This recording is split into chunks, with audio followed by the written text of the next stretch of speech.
Unit 1, Lesson 8, L'Hopital's Rule. L'Hopital's Rule is going to pull together this entire unit. We started off talking about limits and continuity, then differentiability and derivatives, and L'Hopital's Rule is going to kind of use all of this. So, L'Hopital's Rule says, suppose f and g are differentiable, and g prime of x does not equal 0 near x equals c, except possibly at c, right, because we don't care what's happening at the value exactly. If the limit of f of x over g of x as x approaches c produces the indeterminate form of 0 over 0 or infinity over infinity, then the limit as x approaches c of f of x over g of x is equivalent to the limit as x approaches c of f prime over g prime, provided that the limit on the right side exists. So what we're saying is that these limits are equivalent, not the derivative in terms of a quotient rule, but looking at the derivative of the top, or the rate of change of the numerator, compared to the derivative of the denominator, or compared to the rate of change of the denominator. Now, L'Hopital's rule is awesome because it applies to all the different types. So you can kind of ignore, is it a limit that needs to be factored and reduced, rationalized, rewritten, simplified, the blob trig limits. It applies to all of them. However, it only applies to the quotients leading to indeterminate forms. If you're not getting an indeterminate form, that 0 over 0, or infinity over infinity, then L'Hopital's rule doesn't apply. It only helps you with the ones with that give you an indeterminate form. Now, look at this list here. Since L'Hopital applies to limits that are in the form of a quotient, what we're really looking for is the 0 over 0 or infinity over infinity as our indeterminate form. However, sometimes it's going to present in a little bit different of a way that is going to require you to get it into the rational expression form. 0 times infinity, 1 to infinity, infinity to the 0 power, 0 to the 0 power, and infinity minus infinity. All of these are considered indeterminate forms, and I'll show you a couple examples of when they show up. They're all going to be rewritten in a way that you'll see the more typical 0 over 0 or infinity over infinity, but you have to have an indeterminate form. It's important to remember that L'Hopital's rule does not apply when either the numerator or denominator has a finite non-zero limit. So if you get a number like 2, 3, 4 in the numerator or the denominator, L'Hopital's rule is not going to apply. So let's take a look at example 1. Number 1 wants the limit as x approaches 0 of sine x over x. And you might be thinking, she's crazy. She told us to memorize that. That's just 1. Don't overcomplicate it, move on. And I agree, you should have that one memorized. But because we know the answer is 1, I just want to show you how the L'Hopital's rule does work. If we were to plug in 0 into the numerator and the denominator, we know we're getting 0 over 0. The sine of 0 is 0, the denominator is 0, so that's an indeterminate form. So I could apply L'Hopital's rule. It would keep the limit as x approaches 0, and then I take the derivative of the numerator, so the derivative of just sine x is cos x.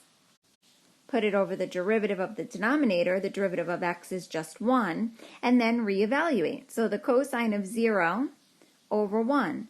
Cosine of 0 is 1, 1 over 1 is 1. So regardless if it was, hey, I memorized it, or I used L'Hopital's rule, we're getting the same limit, even though it's a different method. This is a similar point I want to make with number 2. Number 2, the limit as x approaches 2 of x squared minus 4 over x minus 2. If I never taught you L'Hopital's rule, you could say, why is she overcomplicating this? I could factor the numerator, reduce these x minus 2's, and then plug in my 2.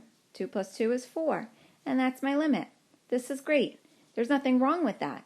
But since this is an indeterminate form, when I plug in 2 to the numerator and the denominator, I get 0 over 0.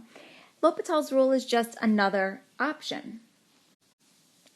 If I decided to go L'Hopital's rule, I'd have the limit as x approaches 2, and then I would take the derivative of the numerator, separately from the derivative of the denominator, and then plug in the 2. 2 times 2 over 1 gives me 4 also. So the solution doesn't change. It's just the method at which you arrive at the solution. So what's great about L'Hopital's rule is that it works for all different types, and then it is also an option when you get examples that don't fit into any one of the limits that we've already gone over. Let's take a look at number 3. And give myself a little more room here. Limit as x approaches pi over 2 of 1 minus sine x over 1 plus cos 2x. First, I have to see if this even requires L'Hopital's rule. If I just plug in pi over 2, I have to see if I get a real number answer. So sine of pi over 2 is 1. So that's 1 minus 1, which is 0 in the numerator, and then 1 plus the cosine of pi, well, that's negative 1. So 1 plus negative 1 is 0 over 0. So it's indeterminate form. I need to do something. And if you look at this, it doesn't factor. I don't see a sine x over x blob. There is nothing to rationalize. So here's where L'Hopital's rule is going to help us out. We're going to keep the limit as x approaches pi over 2. We don't want to lose that. Now we're going to take the derivative of the numerator. So 1 goes to 0. The derivative of sine is cosine, so we keep the minus cosine. The 1 goes to 0. Now the derivative of cos x, this is a chain rule. The derivative of cosine is negative sine, but I have to leave of 2x, and then times 2. So now let's see what happens when we evaluate at pi over 2.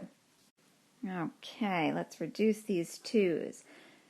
Negative cosine pi over 2. Well, cosine of pi over 2 is 0. And then in the bottom here, I've got sine of pi. Oop, that's 0. Times negative 2 is still 0. Uh-oh, I've got 0 over 0 again. Well, it's an indeterminate form. What can I do? L'Hopital's rule. Let's do it again. It applies as many times as you need. So let's carry down the limit as x approaches pi over 2. And now I'm going to take the derivative of negative cos x. So the derivative of negative cos x is, whoops, why did I put a equal sign there? The derivative of negative cos x is positive sine x. And then the derivative of the bottom, well, that negative 2 is a constant multiple. So I'm going to just kind of group this negative and the 2 sign together. That's going to stay there as negative 2. And then let's think of the derivative of sine 2x. The derivative of sine is cosine of 2x, but it's a chain rule, so times another 2. Now let's evaluate this at pi over 2. So on the bottom here, I'm going to take this negative 2 and this 2 and turn this into a negative 4 cosine of 2 times pi over 2. These 2's cancel, and let's see what we have now. The sine of pi over 2, that's 1. Yay, not another 0, so we're approaching a final answer here. And on the bottom, we've got negative 4 times cosine of pi. Well, the cosine of pi is negative 1, so negative 4 times negative 1 is positive 4, and now I finally settled on my limit. All right, the way I took the screenshot, we've got number 5 on this same slide here, so let's jump to number 5. Now, if I just try to plug in 0, then I'm looking at 1 over the sine of 0 minus 1 over 0. Well, 0 in the denominator does not exist. This is an example of an infinity minus infinity. This limit is not just the answer that it does not exist. This is the clue that it's still an indeterminate form. Now, how am I going to see it in a way that I can use L'Hopital's rule? Because I cannot use L'Hopital's rule on this 1 over 0. I can't use L'Hopital's separately. But what I could do is combine this into one fraction. So bringing down the limit as x approaches 0, I would need a common denominator of x times sine x. So on my first fraction here, I would have to multiply the numerator and denominator by x, and the second one that needs the sine x. So now I have x minus sine x over x sine x. Now think about what it's like plugging in 0. This is my usual indeterminate form of 0 over 0. So now that lets me know I have to do something else, and now I can use L'Hopital's rule. So we bring down the limit as x approaches 0, and then we take the derivative of the numerator. Derivative of sine is cosine. And on the bottom here, this is a product rule. First times the derivative of the second plus second times the derivative of the first. Okay, let's give it a shot. I'm going to come down here and let's try plugging in 0. That's what I mean by let's give it a shot. 1 minus the cosine of 0 all over. Okay, excuse me. So now we've got 1 minus the cosine of 0 is 1. So that's 0 over, oh no, 0 on the bottom. All right, indeterminate form. What do? L'Hopital's rule. Let's bring down the limit as x approaches 0. Now I take the derivative again. The derivative of 1 goes to 0. The derivative of negative cosine, that's going to give me positive sine all over. All right, now I've got another product rule here in the denominator with this first term. So I've got first times the derivative of the second plus the second times the derivative of the first.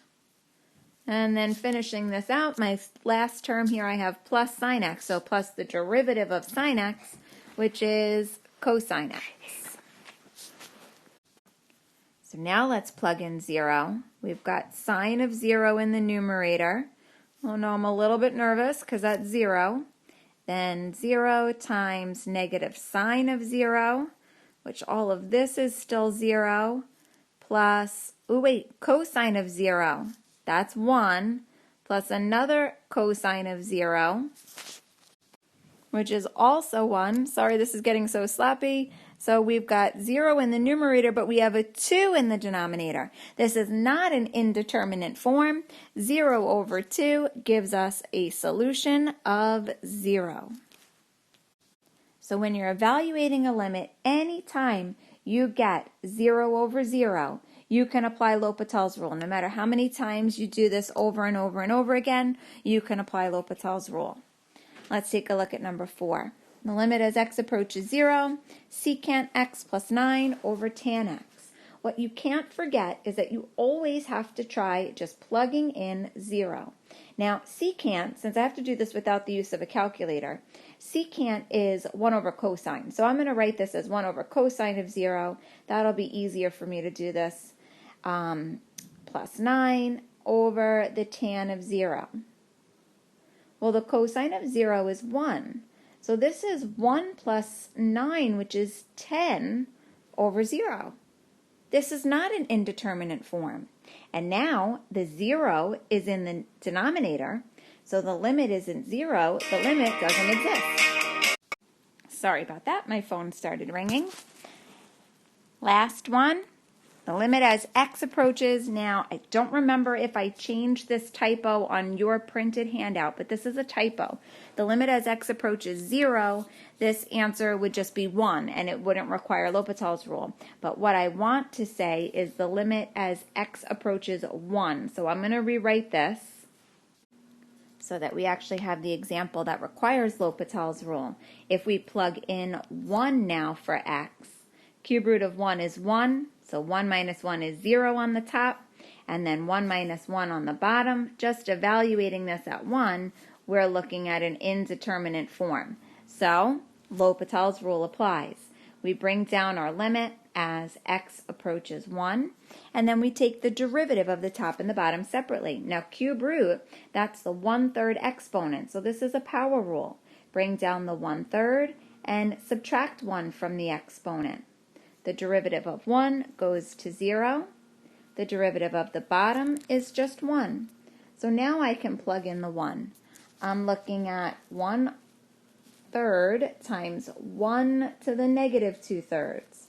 Well, we could get rid of the fractional negative exponent, but anytime you're raising 1 to any power, it's still 1. So we've got our limit, 1/3. Great job today.